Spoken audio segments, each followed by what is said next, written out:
Meie järgmine esineja on masinatööstusest ja selline ettevõte nagu Meiren Engineering osaühing, millel on väga selline romantiline sünni- või saamislugu, kus siis kaks tipiaegset koolivenda 15 aastat peale tipi lõpetamist taaskord kohtusid ja siis nii-öelda sellise masinatest ja seadmetest läbi imbunud lastetoaga Raul ja tema nii-öelda ärimeheks saanud siis kunagine kursusevend Jaan ja otsustasidki siis 2003. aastal sellise ettevõtte rajada.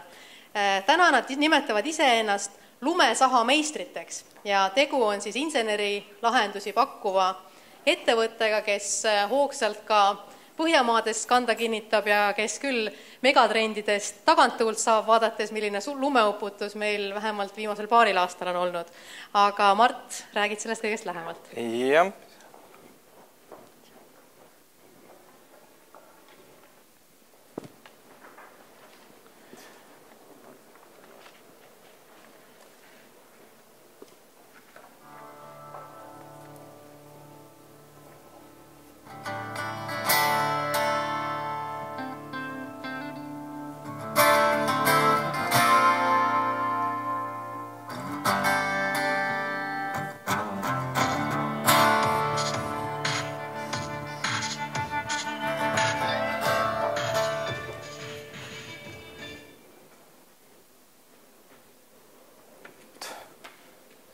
Tervist minu poolt.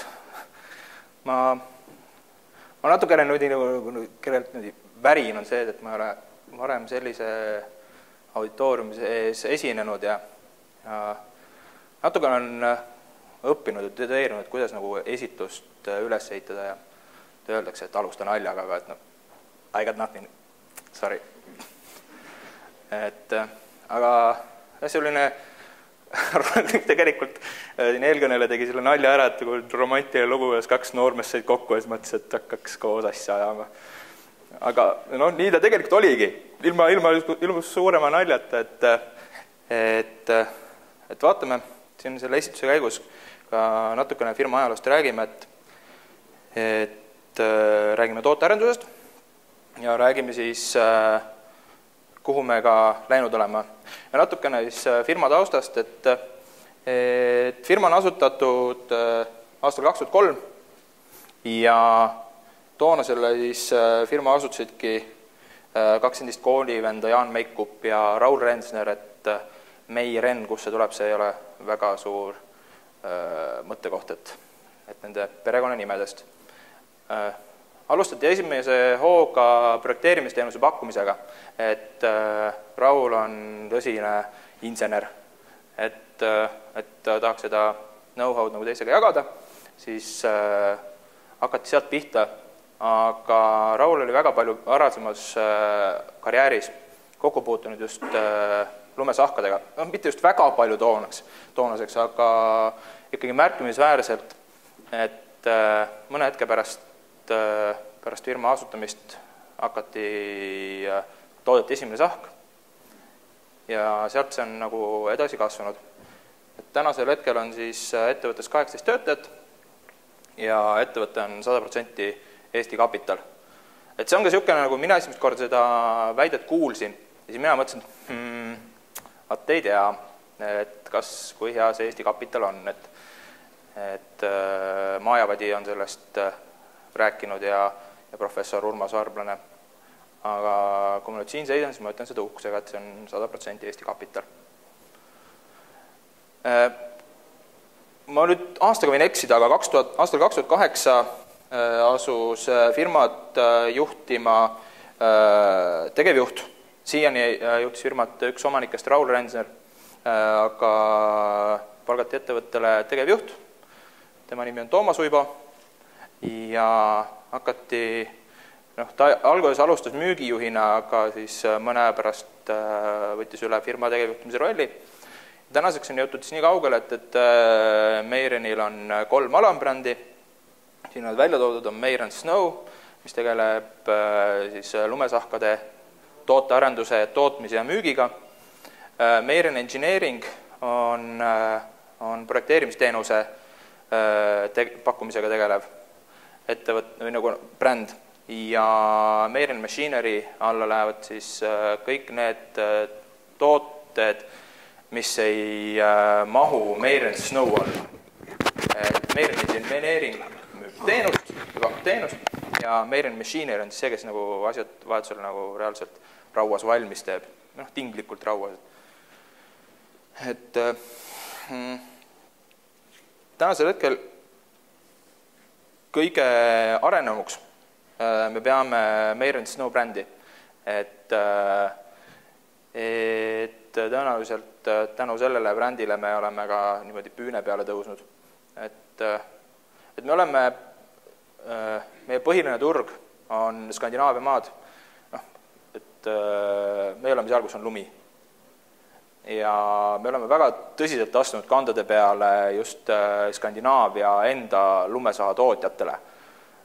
Et seda on kõrvalt nagu hea vaadata, kuidas ütleme, et aastaid on sealsed tootearendajad lumesaha valdkonnas lihtsalt vaadata, et ostetakse küll ja siis tuleb järsku kuskilt väiksest Eestist Meiren. Ja võtabki turu üle, uskumatuna. Ja nii lähebki. Et praegusel hetkel, mis me ise hindame, on Meiren, on kasvav ettevõte. Et mina olen seal firmas töötanud 3 kuud nüüdseks, et mina olen mõne mainimata, olen projekteerimisosakonna juhatajana seal ametis. Ja vaatasin firma varasemate aastate majandusaasta aruandeid. Ma vaatasin, et näed, see 2006 aastal oli firma käive väiksem kui 2010 aasta kasum.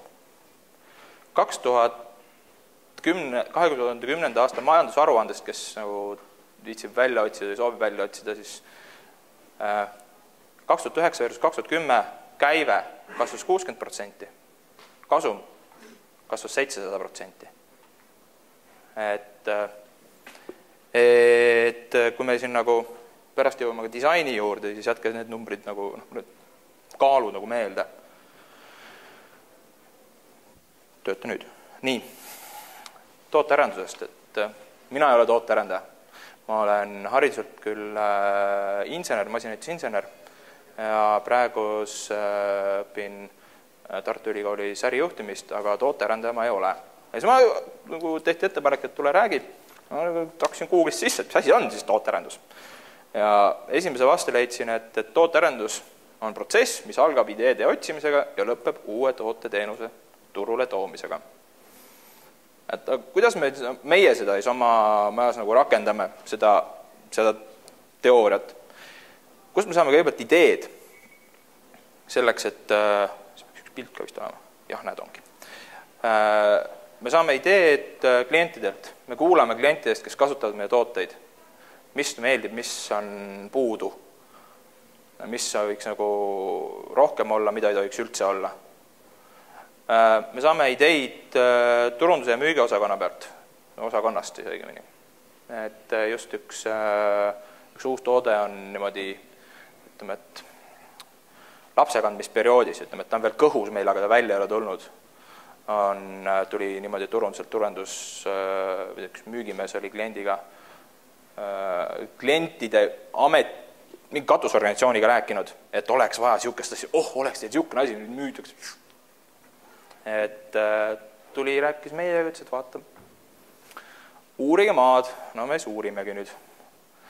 Tootmised saame tagasisidet, et see, et üks asi on asi välja müüa, maha müüa, aga teine asi on ka siis, et selle kõige juures tuleks kasumit ka teenida, et siis tootmise seisukoha pealt, et oleks seda lihtne toota, et oleks nagu kuluefektiivne toota. Ja siis vahest tuleb ka täiesti niimoodi, et mõni tootearendaja istub kuskil mõnusa auraga kohas, et tal teeb niisugune lambike siia pea kohale, et siis tuleb, teeme niisuguse asja. Ja on ka niisuguseid nagu mõtteid läinud loosi. Raul, meie Meireni sahkade vaimne isa. Tema on siis see mees, kelle peast on nüüd need saha olemus kui selline on tulnud. Et tema käe all siin on kirjas ka, et on esimene sahk tema käe all valmis 97 aastal juba, et kusjuures see pidi kuskil praegu alles olema, et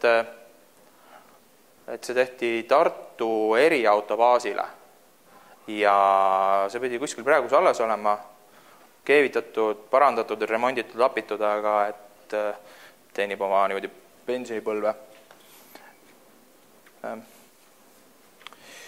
Et temale lisaks on meil tootearendusmeeskond, kes on 7-liikmeline inseneride löögirühm siis.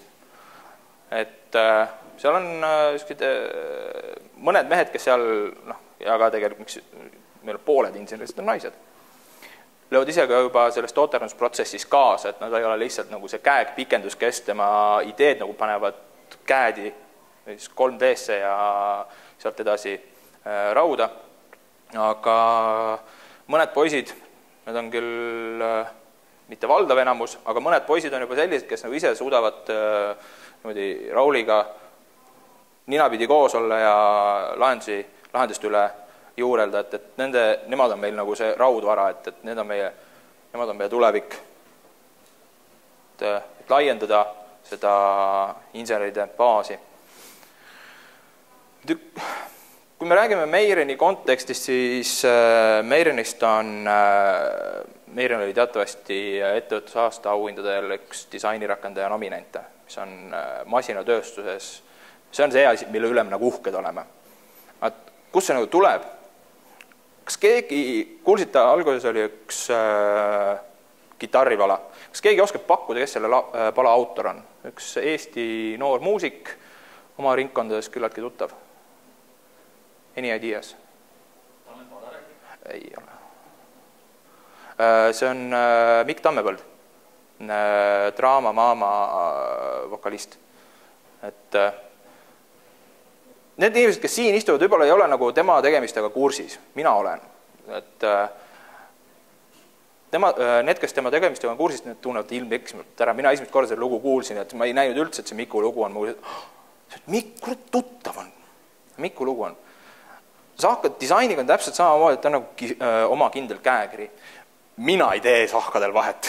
Vaatan kahe pildi pealt, et kui kaks sahtu kõrvalt on okei, väga hea, eks. Mina olen selles valdkonnas töötanud mõned kuud. Tõenäoliselt vähesed siit saalist suudaksid nagu ka erineva tootja sahkadel vahet teha. Aga need, kellele see loeb, nemad teevad selle vahet. Ja nende jaoks on see oluline.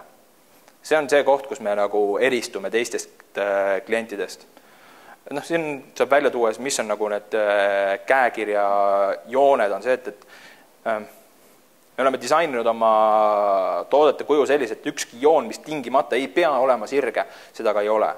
Et siit on nagu hästi näha ka, et seal on auk. Seal tegelikult võiks olla ka metall, materjali täis. Paljudel tootjatel tõenäoliselt see olekski niimoodi. Need jooned, need on näha, et nad on raadiusega. Meie konkurentil tõenäoliselt oleksid nad sirged, sest ju sirget pinda on lihtsam teha. Et kerge kaal on üks märksõna ka, mis meie disaini käekirja iseloomustab. Meie enda korporatiivvärdav on RAL, Meireni kollane, ütleme, et siit, ma ei tea, kas see täpselt edasi nüüd annab seda, aga on RAL 1007. Ma olen siia pannud veel kaks nagu iseloomu omadust on sahkade funktsionaalsus, et olenevalt siis milliste teeoludega on tegemist, on võimalik sama sahka kasutada, et näiteks kui on väga kinniseedud lumi, see on ühesugust funktsionaalsust vaja, kui sul on lörts, sul on teistsugust vaja. Et me oleme nagu oma sahkadesse suutnud need asjad nagu kokku panna. Ja teiseks on keskkonnasääst, et meie sahkade disain on selline, mis võimaldab kasutada teedel vähem soola. 3 minutit veel. Uskumatu. Disain ei ole ainult see, mis nagu tootest välja paistab. See on kogu see aura siin ümber. kas keegi oskab pakkuda, mis ilma mitte midagi teadma sahkida, mis tüüpi sahaga on tegemist? See on... Kuidas? Täpselt, kas te olete sahkadega varem kokku puutunud või? Ahaa, vot, turundus. Et see ongi, et ma olen nagu hästi konteksti, et ilma suurema ette tutvustada, nagu, et inimesed teavad, millest on jutt. Vot, meie veebilehekülg, millega me oleme ka niimoodi, tunnustust leidnud, see on sinu visiitkaart. Paljud masinatööstusettevõtted jätavad selle kasutamata. On niisugune nagu, et tere, mina olen siin, minu telefoninumber on selline, helista mulle, teen sulle kõike. Me ei tee kõike. Põhimõtteliselt ei tee kõike. Meil on oma väga kindlad suunad, millega me tegeleme ja me tahame olla seal kõige paremad. Et nüüd on kuigi sinu äri võib olla täiesti niisugune nagu sinu otsustajad või kellele sina oma asja pead maha müüma, võivad olla väga kallid ülikondi kandvad ärimehed, kes nagu on väga põhimõtteliselt tõsised mehed, siuksed nagu, ette, kui ma võib-olla mõnda paralleelist ei tooks. Aga nemad ei ole ka 24 tundi päevas siuksed lipsustatud. Nemad tahavad ka lõdvemalt võtta. Et anna teile see võimalus, isegi kui sinu toode nagu sellega otseselt ei seondu, aga leia need seosed. Et meil just tuli, see on nüüd nagu lihtsalt foto, see on nagu Photoshop. Aga me tegime kliendi toote messil jagamiseks Meiren Icebreaker, mis on Saku Ice'i pudel, millel on siis Meireni kleepsud. Tuled messil, murame jääd. Tehakse siuke nagu väikene õlu ja see on nagu jutt natukene soravam juba. Et paari sõnaga, mis nagu tuleb mis saab Meirenist homme, on see, et me ei tõmba tootearendusele pidurit peale. Meie toode on nagu Tallinna linn, see ei saa kunagi valmis. Et meil on praegus esimese generatsiooni sahad on tootmises ja töös ja katsetuses on teine generatsioon. Et see on alles algus. Me oleme järjest rohkem, panustame aktiivsele müügitööle erinevatel turgudel, et kui praegus kõige rohkem müünud sahk on maanteesahk meil, mis lähevad Rootsi, siis me oleme oma arvates väga õnnelikud ja uhked oma uute lennujaama sahkade üle, mis käisid just Münchenis lennujaamatehnika messil. Ja seal mõned kliendid või konkurendid olla käinud ka väga murelike nägudega ja uurind ja puurind. Et meil on tulemas uued tooted, riske tuleb maandada, mis siis, kui järsku tuleb kliima soojenemine, lumi kaob ära, me oleme ilma töötame. Praegu sõneks lumi on, aga tont see teab kauaks jätkab. Ja uued teenused. Et võib-olla kui kõik läheb hästi, siis paari aasta pärast kutsutakse meid tagasi siia ja siis ei ole enam pealkiri teist saada Euroopa, aga äkki maailmaturul. Ja lõpetaks niisuguse sloganiga, et kõik ei pea olema surmtõsine. Ole uhke oma toote üle, tee oma toode heaks, ole veendunud, et sinu kliendid saavad sellest aru, et see on hea toode. Ole uhke selle üle ja tunne sellest rõõmu. Have fun. Et direktori ajakirjal oli minu arust hea slogan, et sinu töö oleks fun. Nüüd on natuke halvem slogan. Aga aitäh minu poolt. Aitäh, Mart. Eile selle esinejate kohta tausta otsides ma käisin ka kodulehel ja võin kinnitada, et sealt paistab või kiirgab välja seda, et nendel inimestel, kes selle ettevõtte taga on, nad on selle üle uhked ja see asi on fun. Nii et ma arvan, et kui see sealt juba välja paistab ja sa seda ainult kinnitasid, siis on kõik hästi. Kuna meil on aega väga vähe, siis ma võtan ühe küsimuse ja tõesti see pikk 45-minutine paus kohe varsti võimaldab teil siis Mardiga edasi rääkida, kellel soovi. Tiit Ling. Mart, aga 2 lühivastust siis. et üks, et kuna sa oled mehaanikainsener, siis millises tootes on sinu panus, kuna sa oled seda õppinud, ja teine pool, et kuna sa näitasid ka sellist kasvutrendi, mis on olnud enne sind, kas oskaksid hinnata näiteks 3 aasta pärast siis seda, kuhu see trend on jõudnud? 3 aasta pärast ma ei tea. Me oleme mõelnud selle üle, kuhu me tahame jõuda 10 aasta pärast. Ei ole jõudnud veel 3 aasta pärast seal selle 10 aasta juures, kui meil ei ole täpselt selgelt nagu teada, kus me oleme. Aga globaalne mõõde selle asja juures on ikkagi see suur ja sinine kera. Et me ei räägi lokaalsetest turgudest, me ei räägi Euroopa turust. Et me sihime nagu kõrgele. Näis, kuhu me jõuame. Minu panus toodetes raske öelda, et minu panus on seal nende uute toodetel. Et see projekteerimise teenus on praegus meil selline natukene varju jäänud Snowle, et engineeringu bränd. Et minu ülesanne on sealt see niimoodi maailmas viia. Nii, aitäh sulle, täname veel kord esinejat ja... Aitäh kutsumast!